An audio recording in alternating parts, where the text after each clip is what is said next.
स्वागत है आपके अपने YouTube channel GK GS practice में। आज हम देखेंगे ज्ञान बिंदु जीएस एकेडमी के द्वारा जो होमवर्क सीरीज चलाया जा रहा है आगामी बिहार दरोगा के लिए, उसमें टेस्ट नंबर 36 का सॉल्यूशन। तो चलिए आइए बढ़ते हैं अपने प्रश्नों की ओर। आज का हमारा पहला प्रश्न है कि बिहार बजट 2025-26 कब और किसके द्वारा पेश किया गया। बिहार बजट 2025-26 या 3 मार्च 2025 को पेश किया गया सम्राट चौधरी के द्वारा। नेक्स्ट प्रश्न, बिहार बजट 2025-26 में किसे प्राथमिकता दी गई। बिहार बजट 2025-26 में शिक्षा और महिला सशक्तिकरण को प्राथमिकता दी गई। नेक्स्ट प्रश्न, बिहार बजट 25-26 में सर्वाधिक व्यय किस मद पर किया गया तथा कितनी राशि मुहैया कराई गई। बिहार बजट 2025-26 में सर्वाधिक व्यय शिक्षा पर किया गया और इसके लिए 60,964 करोड़ रुपया की राशि मुहैया कराई गई। नेक्स्ट प्रश्न, बजट 2025-26 में बिहार राज्य पथ परिवहन निगम में महिलाओं के लिए कितना प्रतिशत आरक्षण का प्रावधान किया गया। 33%। बढ़ते हैं अपने नेक्स्ट प्रश्न की ओर। बजट 2025-26 में स्वास्थ्य और चिकित्सा सुविधा के लिए बिहार के किस जिले में कैंसर अस्पताल खोला जाएगा। बेगूसराय में। बढ़ते हैं अपने नेक्स्ट प्रश्न की ओर। प्रश्न संख्या 6 की ओर। 6 नंबर हमारा प्रश्न है, बजट 2025-26 में बिहार के किस जिले में महिला हाट खोले जाएंगे। पटना में। नेक्स्ट प्रश्न, वित्तीय वर्ष 2025-26 के तहत बिहार बजट में 7 निश्चय योजना के लिए कितना बजट का प्रावधान किया गया। 7 निश्चय योजना के लिए 5,976 करोड़ रुपया का बजट का प्रावधान किया गया और 7 निश्चय योजना यह 2016 में स्टार्ट किया गया था। नेक्स्ट प्रश्न, बिहार बजट 2025-26 घोषणा के अनुसार राज्य सरकार द्वारा गरीब कन्याओं के विवाह के लिए किस स्तर पर कन्या विवाह मंडप का निर्माण किया जाएगा। प्रत्येक पंचायत स्तर पर। नेक्स्ट प्रश्न, वित्तीय वर्ष 2024-25 की तुलना में 25-26 के बजट में कुल कितनी वृद्धि हुई है। 38,196 करोड़। 38,196 करोड़। नेक्स्ट प्रश्न, बजट 2025-26 के तहत बिहार सरकार पटना में किस नई सुविधा की शुरुआत करने जा रही है। महिला हाट और डिजिटल जिम। महिला हाट और डिजिटल जिम की शुरुआत करने जा रही है। नेक्स्ट प्रश्न, बजट 2025-26 के तहत बिहार सरकार किस बीमारी के उपचार के लिए एक सोसाइटी स्थापित करेगी। कैंसर के उपचार के लिए। नेक्स्ट प्रश्न, बिहार बजट 2025-26 में बिहार सरकार ने SC/ST प्री मैट्रिक स्कॉलरशिप में क्या बदलाव किया है। बिहार बजट 2025-26 में बिहार सरकार ने SC/ST प्री मैट्रिक स्कॉलरशिप को दुगना कर दिया है। नेक्स्ट प्रश्न, बिहार सरकार ने 2025-26 में किस नई परिवहन सेवा की शुरुआत की घोषणा की है। पिंक बस सेवा की। पिंक बस सेवा की। नेक्स्ट प्रश्न, बिहार सरकार ने बजट 2025-26 में किस एक हवाई अड्डे को 3 माह में शुरू करने की घोषणा की है। पूर्णिया एयरपोर्ट को। पढ़ते हैं अपने नेक्स्ट प्रश्न की ओर। प्रश्न संख्या 15 में रिवीजन सीरीज के तहत पहला प्रश्न है, वित्त वर्ष 2025 में कृषि क्षेत्र में कितनी वृद्धि का अनुमान है। 3.8%। नेक्स्ट प्रश्न, वर्ष 2026 में वास्तविक GDP का अनुमान क्या है। 6.8%। नेक्स्ट प्रश्न, दूरसंचार और सेवा क्षेत्र में भारत का स्थान। सेकेंड। नेक्स्ट प्रश्न, अंतरिक्ष विजन 2047 में इसरो को 2 मिशन कौन से हैं। गगनयान मिशन और चंद्रयान चतुर्थ। नेक्स्ट प्रश्न, 2025 में खाद्य दृष्टिकोण से किस योजना में मौलिक बदलाव किया गया। PM गरीब कल्याण अन्न योजना में मौलिक बदलाव किया गया। नेक्स्ट प्रश्न, जल जीवन मिशन के तहत कितने परिवारों को नल जल आपूर्ति सेवा मिली। 12 करोड़ परिवारों को। जल जीवन मिशन यह 15 अगस्त 2019 को शुरू हुआ। नेक्स्ट प्रश्न, किस राज्य में विधान परिषद की स्थापना और समाप्ति का प्रावधान किस अनुच्छेद में किया गया है। प्रश्न है कि किसी राज्य में विधान परिषद की स्थापना और समाप्ति का प्रावधान अनुच्छेद 169 के तहत किया गया है। नेक्स्ट प्रश्न, शिवाजी ने अपना राज्याभिषेक कब और कहाँ कराया। शिवाजी ने अपना राज्याभिषेक 1674 में रायगढ़ में करवाया था और इनके राज्याभिषेक करने वाले गंगा भट्ट थे। बढ़ते हैं अपने नेक्स्ट प्रश्न की ओर। प्रश्न संख्या 18 की ओर। 18 नंबर हमारा प्रश्न है, जूनागढ़ रियासत को भारतीय संघ में कब शामिल किया गया? 1948 में। नेक्स्ट प्रश्न, विषुव की घटना एक वर्ष में कितनी बार होती है? 2 बार, 21 मार्च और 23 सितंबर को। 21 मार्च को हम बसंत विषुव और 23 सितंबर को हम शरद विषुव के नाम से जानते हैं। नेक्स्ट प्रश्न, संविधान का कौन सा अनुच्छेद राष्ट्रपति को आपातकाल में मूल अधिकारों को लागू करने के लिए न्यायालयों जाने के अधिकार को निलंबित करने के लिए अधिकृत करता है? आर्टिकल 359। नेक्स्ट प्रश्न, भारतीय संविधान की 6ठी अनुसूची के तहत पूर्वोत्तर के कितने राज्य में स्वायत्त जिला परिषद की स्थापना की गई? 4। ये राज्य हैं असम, मेघालय, त्रिपुरा, मिजोरम। बढ़ते हैं अपने नेक्स्ट प्रश्न की ओर। संविधान के 8वीं अनुसूची में मूल रूप से कितनी भाषाएं वर्णित थी? मूल रूप से संविधान के 8वीं अनुसूची में 14 भाषाएं वर्णित थी, जबकि कुल भाषाओं की संख्या 22 थी। नेक्स्ट प्रश्न, राज्यसभा के सदस्यों का निर्वाचन प्रक्रिया किस देश से लिए गए हैं? दक्षिण अफ्रीका से। और बढ़ते हैं अपने नेक्स्ट प्रश्न की ओर। प्रश्न संख्या 24 नंबर हमारा प्रश्न है, क्लाइफेल्टर सिंड्रोम में केंद्रक में क्रोमोसोम की संख्या कितनी है? 47। नेक्स्ट प्रश्न, राज्य मानवाधिकार के आयोग के अध्यक्ष और अन्य सदस्यों का कार्यकाल कितना होता है? 3 वर्ष या 70 साल। बढ़ते हैं अपने नेक्स्ट प्रश्न की ओर। संत शेख सलीम चिश्ती किस मुगल शासक के समकालीन थे? अकबर।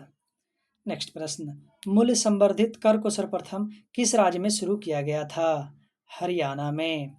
नेक्स्ट प्रश्न, मैग्ना कार्टा किस भाषा का शब्द है? इसका प्रयोग सर्वप्रथम कब और कहाँ किया गया था? मैग्ना कार्टा यह फ्रेंच भाषा का शब्द है।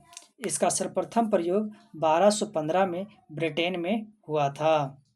नेक्स्ट प्रश्न, भू राजस्व व्यवस्था जमींदारी, रैयतवाड़ी, महलवाड़ी व्यवस्था को क्रमशः भारत के कितने प्रतिशत भाग पर लागू किया गया था? जमींदारी 19%, रैयतवाड़ी 51% और महलवाड़ी 30% भाग पर लागू किया गया था। नेक्स्ट प्रश्न, पश्चिम बंगाल में होने वाली मानसून पूर्व वर्षा को क्या कहा जाता है? काल बैशाखी। अब बढ़ते हैं अपने नेक्स्ट प्रश्न की ओर। प्रश्न संख्या 31 की ओर। 31 नंबर हमारा प्रश्न है, भारत के राष्ट्रपति के चुनाव में हुए विवाद का निपटारा कौन करता है? तो भारत के राष्ट्रपति के चुनाव में हुए विवाद का निपटारा सुप्रीम कोर्ट करता है, अनुच्छेद 71 के तहत। नेक्स्ट प्रश्न, 1956 में भाषाई आधार पर गठित आंध्र प्रदेश के पहले मुख्यमंत्री कौन थे? आंध्र प्रदेश के पहले मुख्यमंत्री नीलम संजीव रेड्डी थे। नेक्स्ट प्रश्न, दक्षिण पूर्वी एशिया में अफीम उत्पादन के लिए प्रसिद्ध क्षेत्र गोल्डन ट्रायंगल में कौन से देश शामिल हैं? गोल्डन ट्रायंगल में शामिल देश दक्षिण पूर्वी एशिया में जो स्थित हैं म्यांमार, लाओस और थाईलैंड हैं। नेक्स्ट प्रश्न, दिल्ली सल्तनत के किस शासक द्वारा मूल्य निर्धारण योजना को लागू किया गया? अलाउद्दीन खिलजी के द्वारा। नेक्स्ट प्रश्न, अध्ययन की सुगमता के आधार पर कोशिका को कितने भागों में बांटा गया? 3 भागों में, केंद्रक, कोशिका झिल्ली और कोशिका द्रव। नेक्स्ट प्रश्न, आज़ाद हिंद फौज की प्रथम डिवीजन का गठन कब और किसके द्वारा किया गया? आज़ाद हिंद फौज की प्रथम डिवीजन का गठन 1 सितंबर 1942 को किया गया, कैप्टन मोहन सिंह के द्वारा। नेक्स्ट प्रश्न, मस्तिष्क में होने वाले ट्यूमर को नष्ट करने के लिए किस रेडियो समस्थानिक का प्रयोग किया जाता है? कोबाल्ट 60 का। बढ़ते हैं अपने नेक्स्ट प्रश्न की ओर। प्रश्न संख्या 38 की ओर। 38 नंबर हमारा प्रश्न है, पंडित जवाहरलाल नेहरू ने सविनय अवज्ञा आंदोलन का नेतृत्व कहाँ से किया था? इलाहाबाद से। नेक्स्ट प्रश्न, अधिनियम 1919 के द्वारा हुए सुधारों की समीक्षा के लिए कौन सा आयोग गठित किया गया था? Simon commission. नेक्स्ट प्रश्न, सिंचाई आयोग, फ्रेजर आयोग, विश्वविद्यालय आयोग के समय भारत का गवर्नर कौन था? उस समय भारत के गवर्नर करजन थे। नेक्स्ट प्रश्न, मोहनजोदड़ो का सर्वाधिक महत्वपूर्ण स्थल कौन सा है? मोहनजोदड़ो का सर्वाधिक महत्वपूर्ण स्थल स्नानागार है। नेक्स्ट प्रश्न, हड़प्पन लिपि के बड़े आकार के 10 चिन्हों का साक्ष्य किस स्थल से मिला है? धौलावीरा से। नेक्स्ट प्रश्न, हड़प्पा के मिट्टी के बर्तनों पर समस्तः किस रंग का प्रयोग हुआ था? लाल रंग का। बढ़ते हैं अपने नेक्स्ट प्रश्न की ओर, प्रश्न संख्या 44 की ओर।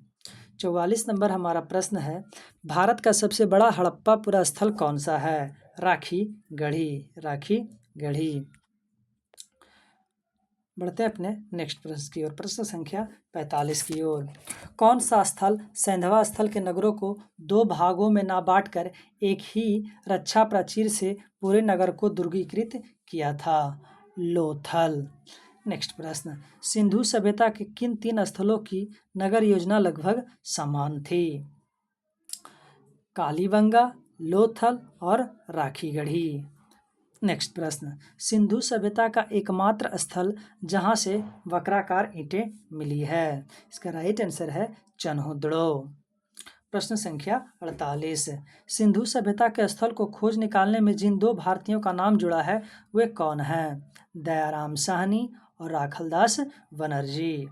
नेक्स्ट प्रश्न, सैंधव सभ्यता की उचित प्रणाली को विकसित करने वाली सर्वप्रथम प्राचीन सभ्यता कौन सी थी? सुमेरियन सभ्यता। नेक्स्ट प्रश्न, लेखन कला की उचित प्रणाली को विकसित करने वाली सर्वप्रथम प्राचीन सभ्यता कौन सी थी? सुमेरियन सभ्यता। बढ़ते हैं अपने नेक्स्ट प्रश्न की ओर, प्रश्न संख्या 51 की ओर। 51 नंबर हमारा प्रश्न है, भारतीय संविधान के निम्नलिखित में कौन सा अनुच्छेद पंचायत की संरचना के बारे में बात करता है? अनुच्छेद 243 का सी। नेक्स्ट प्रश्न, 73वें और 74वें संशोधन के अनुसार भारत में कितने स्तरीय प्रणाली है? त्रिस्तरीय प्रणाली। नेक्स्ट प्रश्न, 20 अक्टूबर 1959 को राजस्थान के नागौर में पंचायती राज का औपचारिक उद्घाटन किसने किया था? पंचायती राज का औपचारिक उद्घाटन पंडित जवाहरलाल नेहरू के द्वारा किया गया था। नेक्स्ट प्रश्न, संवैधानिक अनुच्छेदों में कौन सा अनुच्छेद पंचायत के बारे में 73वें संशोधन द्वारा जोड़ा गया था? आर्टिकल 243 के ए से लेकर आर्टिकल 243 के ओ तक। नेक्स्ट प्रश्न, पंचायती राज को संवैधानिक स्थिति प्रदान करने की संस्तुति किस कमेटी द्वारा दी गई थी? LM सिंघवी समिति 1986 के द्वारा। नेक्स्ट प्रश्न, प्रधानमंत्री उज्ज्वला योजना को आधिकारिक तौर पर कब और कहां से लॉन्च किया गया था? प्रधानमंत्री उज्ज्वला योजना को आधिकारिक तौर पर मई 2016 में बलिया से लॉन्च किया गया था।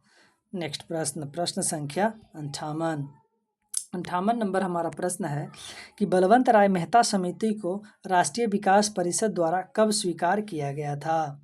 1958 में। अब बढ़ते हैं अपने नेक्स्ट प्रश्न की ओर, प्रश्न संख्या 58 की ओर। 58 नंबर हमारा प्रश्न है, संविधान का कौन सा भाग पंचायत के अनुसूचित क्षेत्रों के प्रावधान का विस्तार करने में सक्षम बनाता है? भाग 9। नेक्स्ट प्रश्न, लोकतंत्र और विकास के लिए पंचायती राज संस्थाओं के पुनरुद्धार पर निम्नलिखित में कौन सी समिति नियुक्त की थी? अशोक मेहता समिति 1977 में। नेक्स्ट प्रश्न, किस विधेयक के तहत पहली बार पंचायती सदस्यों को संवैधानिक बनाने का प्रयास किया गया लेकिन यह राज्यसभा में पारित नहीं हो पाया? 64वां संविधान संशोधन 1989। नेक्स्ट प्रश्न, 74वें संविधान संशोधन अधिनियम ने किस भाग को जोड़कर नगर पालिकाओं को संवैधानिक मान्यता प्रदान की? भाग 9 के का।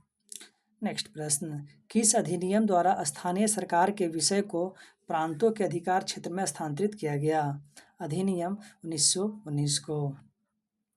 बढ़ते हैं अपने नेक्स्ट प्रश्न की ओर, प्रश्न संख्या 63 नंबर हमारा प्रश्न है, भारत में आधुनिक पंचायती राज का पिता किसे कहा गया? राजीव गांधी को। नेक्स्ट प्रश्न, पंचायतों को वित्त प्रदान करने के लिए राज्य वित्त आयोग की स्थापना किस अनुच्छेद के तहत की गई? अनुच्छेद 243 के आई के तहत।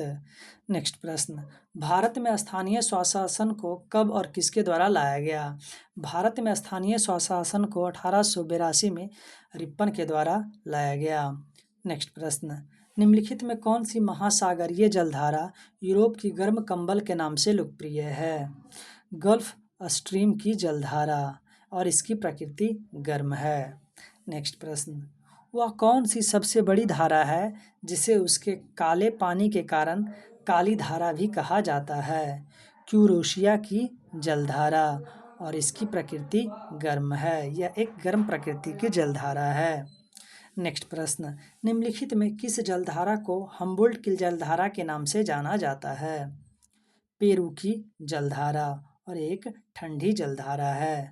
नेक्स्ट प्रश्न, प्रश्न संख्या 69 नंबर हमारा प्रश्न है, लेब्राडोर की अन्वेषक धारा और गल्फ स्ट्रीम हॉट धारा एक दूसरे से कहाँ स्थित है? ग्रैंड बैंक के पास।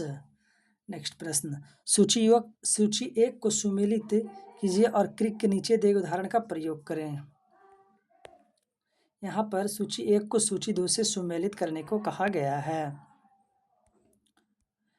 महासागर अग्लुहास धारा दक्षिण अफ्रीका, हम्बोल्ट धारा पेरू, लेब्राडोर धारा यह कनाडा में है, और फॉकलैंड धारा यह अर्जेंटीना देश में महासागरीय धारा है। नेक्स्ट प्रश्न, दुनिया की सबसे बड़ी प्रमुख ब्लॉक प्रवाल भित्ति ग्रेट बैरियर रीफ ऑस्ट्रेलिया के किस तट पर पाई जाती है? यह ऑस्ट्रेलिया के पूर्वी तट और उत्तर पूर्वी तट, ये दोनों में से जो ऑप्शन हो उसके अनुसार मारेंगे, पूर्वी तट या उत्तर पूर्वी तट पर। नेक्स्ट प्रश्न, दिन में समुद्री जल का लयबद्ध रूप से उतार चढ़ाव होना ज्वार भाटा कहलाता है। नेक्स्ट प्रश्न, अल नीनो खाली स्थान के तट के साथ एक गर्म महासागरीय धारा के आवाधिक विकास को दिया गया नाम है। अल नीनो पेरू के तट के साथ एक गर्म महासागरीय धारा के सर्वाधिक विकास का नाम दिया गया है पेरू। नेक्स्ट प्रश्न, 74 नंबर प्रश्न में है कि महासागरीय धाराओं के संबंध में निम्नलिखित में कौन सा कथन सही है? तो हमारा सिर्फ 2 नंबर कथन सही है। जिन क्षेत्रों में गर्म और ठंडी धाराएं मिलती है वे मछली पकड़ने के सर्वोत्तम क्षेत्र प्रदान करते हैं। नेक्स्ट प्रश्न, निम्नलिखित में कौन प्रशांत महासागर का एक गर्म महासागर है? Kuroshio current. इस तरीके से टेस्ट नंबर 36 का सॉल्यूशन समाप्त हुआ। अब हम मिलेंगे अपने नेक्स्ट वीडियो में। ये है नेक्स्ट डे का होमवर्क, इसे आप लोग पूरा कर लेंगे। तब तक के लिए जय हिंद।